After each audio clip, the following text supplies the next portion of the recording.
Assalamu alaikum to everybody. Today we are going to discuss some hot issues which are on news from some past months about cooperative society. So first of all, I would like to inform you all people that कि जो world monitor का report आता है, the cooperative monitor, world cooperative monitor का जो report आता है ICA की तरफ से, वो उन्होंने पब्लिश किया है 2021 का। तो आप उनकी ऑफिशियल वेबसाइट पे जाके देख सकते हैं, आईसीए की ऑफिशियल वेबसाइट पे जाके आप देख सकते हैं। और if you people want me to make video on the summary of that report, so आप कमेंट कर सकते हैं कमेंट बॉक्स में, ठीक है। तो चलिए देखते हैं कौन कौन सा टॉपिक न्यूज़ में रहा इन मंथ्स में। ये थोड़े बहुत टॉपिक्स मैंने डिस्कस किए हैं जो कि हॉट थे। पहला ही है जो संदीप कुमार नायक को आप जानते हैं। संदीप कुमार नायक हमारे एनसीडीसी के चेयरमैन हैं। तो इसने ये क्यों न्यूज़ में है संदीप कुमार नायक? इसलिए न्यूज़ में है बिकॉज इसने 3 प्रपोजल्स रखे हैं आईसीए के सामने, इंटरनेशनल कोऑपरेटिव अलायंस के सामने। इसने 3 प्रपोजल्स रखे हैं। वो क्या क्या है? पहला ही प्रपोजल ये है कि international centre for sharing best practice eight लाइनेक जो है, जो एनसीडीसी का जो ट्रेनिंग सेंटर है, उसकी फुल फॉर्म ये है लक्ष्मण राव इनामदार नेशनल एकेडमी। तो ये थोड़ा जहन में रखना चाहिए। और दूसरा प्रपोजल इसने रखा है boost to cooperative exports and create new opportunities, ठीक है। तो ये दूसरा इसका प्रपोजल। और तीसरा प्रपोजल इसने क्या रखा है? इसने कहा है कि स्पेशल सेशन होना चाहिए न्यू कोऑपरेटिव मूवमेंट। तो ये न्यू कोऑपरेटिव मूवमेंट की सोच रहे हैं, ठीक है। तो ये न्यू कोऑपरेटिव मूवमेंट की सोच रहे हैं संदीप कुमार नायक जी। तो ये कह रहे थे इस पे स्पेशल सेशन होना चाहिए, जो कि हमारा सेशन हो रहा है दिसंबर में। अब वो हो चुका है, वो 1 दिसंबर अप टू द 3 दिसंबर था, वो हो चुका है। इसने मांग की थी कि एक स्पेशल सेशन होना चाहिए न्यू कोऑपरेटिव मूवमेंट पर। कहाँ पे? जो सियोल में जो सेशन होने वाला है। यहाँ पे मैं एक बात बताता हूँ आपको। जो इस साल 2021 में 33rd world cooperative congress held हुआ सियोल में from 1 up to the from 1 up to the 3rd दिसंबर 2021। 33rd world cooperative congress held हुआ इस साल, ठीक है। तो यहाँ पे एक बात पूछ सकते हैं कि जब फर्स्ट जो वर्ल्ड कोऑपरेटिव कांग्रेस हेल्ड हुआ वो किस डेट में हुआ? तो वो जब फॉर्मेशन हुई आईसी की 1895 में, तो उसी साल हुआ है अगस्त 19 से 23 तक, ठीक ठीक है। अगस्त 19 से 23 तक 1895 में इसका पहला वर्ल्ड कोऑपरेटिव कांग्रेस जो हेल्ड हुआ है। देखो यहाँ पे हमें एक बात याद रखनी है, ठीक है। देखो कौन सी बात है? वो ये है कि मतलब इसके जो सेशंस मतलब हेल्ड होते रहते हैं, वर्ल्ड कोऑपरेटिव कांग्रेस के जो सेशंस होते रहते हैं, वो उनमें थोड़ी थोड़ी सी इंपॉर्टेंट चीज़ें कभी कभी निकल आती है थोड़े थोड़े सेशंस में। जैसे कि फॉर एग्जांपल 1923 का जो सेशन है, तो फर्स्ट कोऑपरेटिव डे उस दिन उन्होंने अनाउंस किया। और या फॉर एग्जांपल आप मान लीजिए कि 2019 में जो इनका सेशन हुआ है, तो वहाँ पे उस टाइम फर्स्ट वुमेन प्रेसिडेंट जो थी हमारी आईसीए की, वो थी डोम पॉलिन ग्रीन ही या कुछ उसका नाम, उस साल वो आई थी। जैसे कि ऐसे ही 2012 में ये जो यूएन है उसने year of international cooperatives announce किया था, ठीक है। तो ऐसे ही जैसे फॉर एग्जांपल 1946 में हम देखते हैं कंसल्टेटिव स्टेटस मिला है यूएन की तरफ से आईसीए को। तो ये डेट्स हमारे जहन में होने चाहिए।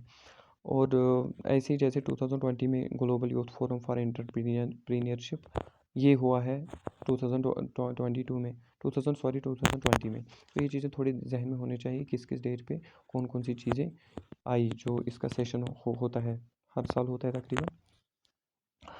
तो इसके बाद है जे एम मेहता क्यों न्यूज़ में थे? जे एम मेहता इसलिए न्यूज़ में थे बिकॉज जे एम मेहता है ये प्रेसिडेंट है नेफकब के। ये इसलिए न्यूज़ में थे बिकॉज इसने भी कहा था कि जो कोऑपरेटिव मूवमेंट है उसको स्ट्रेंथन किया जाए। इसने भी अपना एक प्रपोजल रखा था आईसीए के सामने। तो इसलिए जे एम मेहता न्यूज़ में है, ये प्रेसिडेंट है नेफकब के।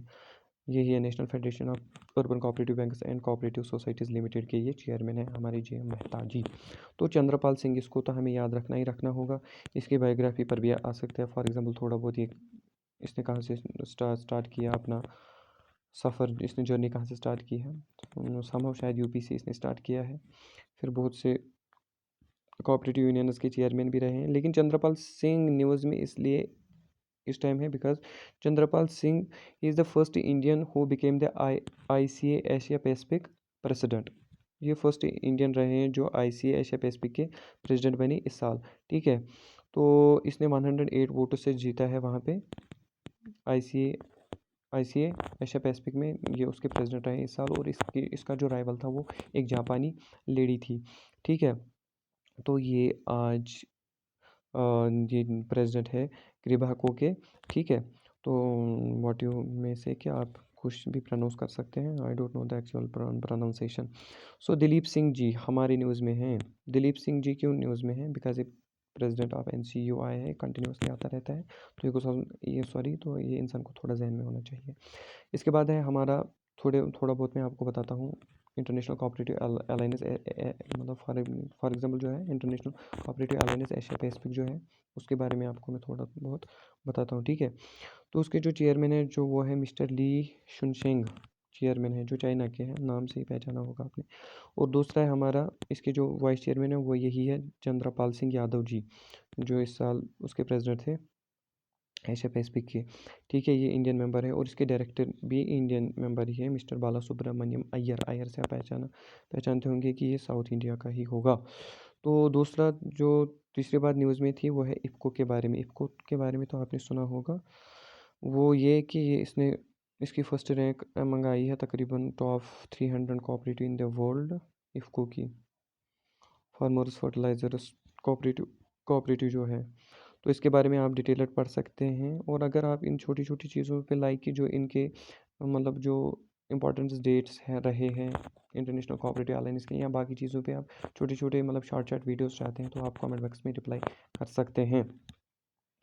तो कोऑपरेटिव वीक, और ये चीज़ भी न्यूज़ में है, कोऑपरेटिव वीक सेलिब्रेट किया है 68th कोऑपरेटिव वीक इस साल सेलिब्रेट किया गया फ्रॉम 14 नवंबर up to the 21st of the नवंबर, जो कोऑपरेटिव वीक सेलिब्रेट किया गया है इस साल।